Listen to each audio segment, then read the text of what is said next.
Hello mga kausap mommy. And yeah, habang nagwo-work ako, kwentuhan tayo kasi inaantok ako, sobra.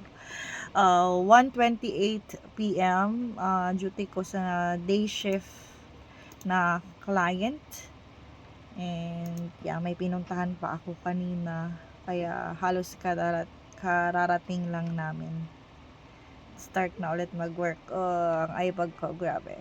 Ayun, so balik kino-compile ko pa yung mga video ni Yang Yang about dun sa mga sign para naman aware kayo or kung may anak kayo na suspected nyo na merong autism is mai-compare ninyo. Pero hindi lahat na may mga sign is may autism na. Kailangan pa rin talagang ma-diagnose ng development pedya. So yun, titingin-tingin ako sa dalawang screen ko kaya hindi ako makaka-focus sa camera. So yun, pinakauna 2 years old, hindi, bago siya mag 2 years old is napapansin namin parang hindi niya na-hit yung milestone niya. Like for example, yung dapat ganito yung edad na nakakapag walk na, hindi niya na-hit yun. Dapat ganito, nakakapagsalita na siya ng ganyan sa ganitong months. I mean, ganitong age niya. Hindi niya na-hit yun. Tapos, pero, nung 2 years old siya, marunong siya mag kumanta ng alphabet, magsabi ng mga numbers, mag-count. After that, last year, 2 years old and a half siya, is nag-stop siya magsalita. Nagkasakit siya ng almost a week. So, hindi na siya, I mean, kahit mama or mommy, dada, hindi na siya nagsasalita talaga. So, yun, nag-worry na ako kasi, parang, bakit biglang huminto? Yun, sabi ng doktor is parang nagkaroon siya ng regression. So, yan, mag-search tayo mamaya kung ano yung regression. Tapos, lately, 2 weeks ago, oh no, pagkatapos ng New Year, is lagi na siyang baliktad ang tulog. So, yun, 3 AM to 4 AM na siya natutulog. Tapos nagigising siya hapon na 2 PM na. So, yun. Kaya, naisipan namin na ipa-diagnose na siya kung anong klaseng autism or anong level ng autism siya. Kasi, at baka may something pa or hindi natin alam kung ano pa. Kaya, in-advise siya neurologist, magpa-EEG. So far, okay naman yung result ng EEG niya. Binigyan siya ng gamot na very expensive na gamot para ma-minimize yung hyperness, hindi ko alam. O yung pagiging hyper, yung sleep niya is normal kasi pampatulog siya. Tapos, pagana kumain. Yun.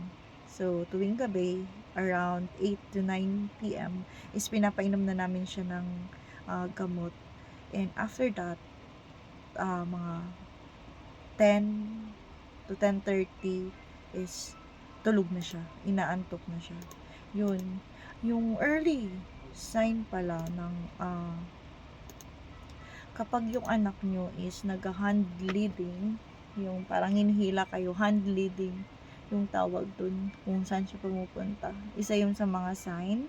And then steaming, like for example, side glancing. So, kapag tumitingin siya pa side or ganyan-ganyan, so yung ganito, yung ginaganon niya yung kamay niya, or hand flapping. So, yun yung mga early stage na napansin namin earlier. Tapos, yun, una in denial pa kami kasi syempre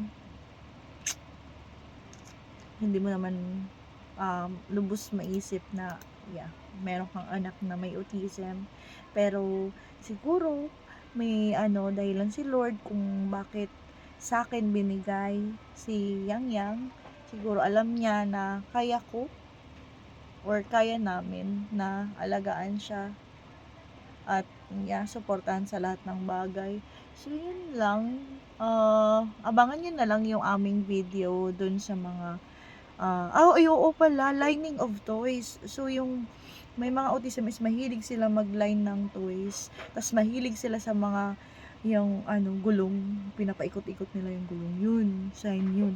Kaya kung ako sa'yo, kung meron kang anak na parang meron ng mga sign is ipa-diagnose mo na or magpa-therapy na kasi early intervention is much better kasi mas may chance pa na maging okay yung bata or maging normal or makapasok siya sa normal school. Yun lang naman yung wish namin is makapasok siya sa normal school. Kaya as much as possible, kahit magastos po, sobrang expensive ng mga therapy center is halos lahat na tanungan namin, ang pinakamura is kay Tamara.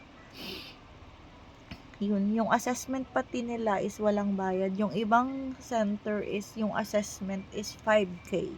5 to 6K. Ia-assess pa lang yung bata.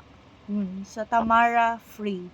So, kung halimbawa naman may mga anak kayo na suspected nyo na may autism or development delay, ipa-assess nyo na kasi habang maaga pa para matuto sila dahil sa therapy.